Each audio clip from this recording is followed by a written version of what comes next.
The one non-negotiable defining characteristic of successful people is their mindset. The norm sees risks. Outperformers see rewards. The norm sees obstacles. Outperformers see opportunities. You can have anything you want in life if you believe it and choose to see it. Discover the cutting-edge research, superior strategies, and helpful hacks to fuel your passion and focus your productivity. This is about you performing at your individual personal best day in and day out with energy to burn and stamina to sustain.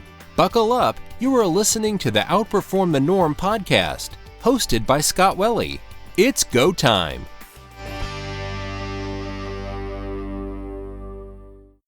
All right, everybody, welcome back to the Outperform the Norm podcast. This is Scott Welle. I want to thank you for joining me today and hope you're having an awesome day. And what I want to talk to you about is the success recipe. And the success recipe only contains 2 ingredients. And here they are. Ingredient number 1, fail repeatedly. Ingredient number 2, don't quit ever. So I want to thank you for joining me here today. And No, I'm just kidding. I am actually going to go more in depth than that. But seriously, that is the basic recipe for success. Fail repeatedly and not quit ever. You have to be willing to persevere, to be determined, to stay committed to your goal, to stand the test of time, and to continue to move forward regardless of what adversity and what failures come into your path. So to go into each of these things kind of separately, the fail repeatedly part of it, I think sometimes we see the after picture, simply meaning that we see people on the radio or on TV or in the newspaper, people that have climbed the corporate ladder, people that have financial abundance, and we look at them and we say, well, that person is just, they have the magic touch, they have the golden touch. They're just massively successful in everything that they do and they can't do anything wrong. And that's absolute bunk. The reason that they've gotten to that point is simply because they've failed many more times than a lesser successful or than an average person. That's the price of admission that it takes to be successful, is to fail repeatedly. And to look at it, there are very different ways that successful people and non-successful people look at these failures. Successful people look at failures as being one step closer to success. They look at it as why this instead of why me. So why this mean, what is the lesson that I can learn if I fail at something, if I make a mistake, if I get rejected?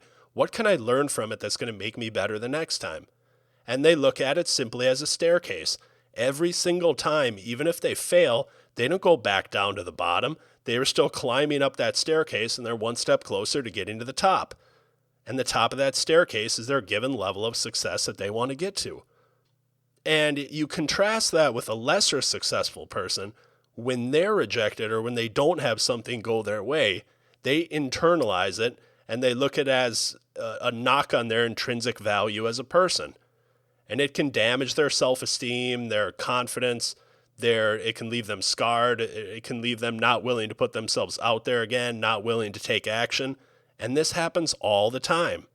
And ultimately, they look at it as why me, and they don't look at it as why this. They just see a failure as a failure, and again, that diminishes their intrinsic value, so they don't want to move forward from it, whereas successful people continue to do so. And then the second part, don't quit ever. Most people actually are on the road to being successful in whatever area of their life they want, whether it's health or wealth or finances or anything else. They're well on their way to being successful, but they quit before they ultimately get there. And that's the truth. One of the biggest BS bunk myths out there is that love what you do and you'll never work a day in your life. That is completely BS. All right? I don't care how much you love something. You're going to have days when you don't feel like doing it. You're going to have days where life smacks you around a little bit. You're going to have days where you just want to throw in the towel and you don't want to do it anymore. And that's the difference between successful people and non-successful people, is successful people won't quit. They'll not only have the self-discipline to continue to do the things that they need to do to be successful on the days that they don't feel like doing it, but they will also continue to move forward regardless. They will not quit. As opposed to lesser successful people, if they hit a little fork in the road, hit a little speed bump, or encounter some obstacles, they will ultimately throw in the towel and they will decide, you know what, this is just not worth it. I just don't feel like doing this anymore. This isn't working for me. I'm not willing to embrace the struggle that goes into the mastery of what it is that I want to accomplish. And that's why they never get there. Now, a key aspect to look at in regards to this is you do still have to tweak and evaluate and measure what it is that you're doing to make sure that you're being effective. That's part of the why this versus why me. I mean, why this is what are lessons that you can ultimately learn from your failures. You know, you can continue running west for the rest of your life as fast as you can, and you can never quit. But if you're running west looking for a sunrise, you're just never going to find it. So there is something to be said for looking at it and tweaking and evaluating and measuring and saying, okay, am I really doing the right things? And then ultimately using that in conjunction with this overall success recipe. But truthfully, most people, again, it's not an issue of running west looking for a sunrise. They are on actually the right track, going in the direction that they want to go. They just need to continue to go in that direction and to not quit, to not get derailed when things get tough.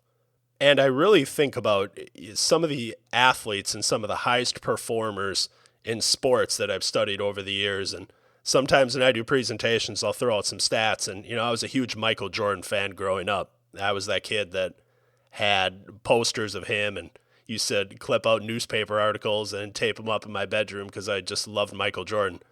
And, he's the greatest basketball player that ever lived. I think that's pretty much a unanimous decision. He missed 50% of the shots he took. You look at, the purpose of baseball, if you've seen the movie Moneyball, it's to get on base, right? Okay, well, let's look at somebody like a Ted Williams, who might be the greatest hitter ever. He basically failed or got out more than 6.5 times out of every 10 times that he got up at the plate. He had a lifetime batting average of .344. That means more than 6.5 out of every 10 times he failed. It happens. It happens on the way to success. It happens in every other aspect too. I grew up playing golf as well. Jack Nicklaus had, I think, about 20% maybe winning percentage. So more than 4 out of every 5 tournaments. Actually, I think it was 18.9%. So more than 4 out of every 5 tournaments he played in, he failed or he didn't win. And that's just athletics. You can look at this at anything. Abraham Lincoln lost a bunch of elections, failed at everything until he ultimately became one of our greatest presidents ever. You can look at Walt Disney, Oprah. They were all fired, told they lacked creativity. Oprah lacked camera presence. You see it everywhere, okay? But these people are willing to continue to fail repeatedly on the way to success and to not quit ever. So whatever it is that you're going after in your life, it doesn't matter if it's personal or professional or anything else. Just commit to those 2 things. When you have something out there, when you have a goal and you know that you will do anything to accomplish that, just remember these 2 things. Just say, you know what, this is what I'm going to get done. I don't care how many times I fail on the way to this goal, and I will not quit ever. Put it in writing, make a contract to yourself. Say it, repeat it every single day, but do not quit. And if you have that attitude and that mentality, that committed mindset going in, I guarantee it's going to serve you well, and I guarantee it will be worth it in the end. And at some point, you will wake up on the doorstep of success. So this is Scott Welle, Outperform the Norm podcast, wishing you an amazing rest of the day. And as always, the best of health, happiness, and high performance. Hey everyone, it's Scott. Did you like this episode? Be sure to subscribe to the next one and tell a friend about it. If you want free books, videos, and world-class training on motivation and peak performance, please visit me at scottwelle.com and enter your name and email for my newsletter list. Until then, go out there, make it happen, enjoy the day, and I wish you the best of health, happiness, and always high performance.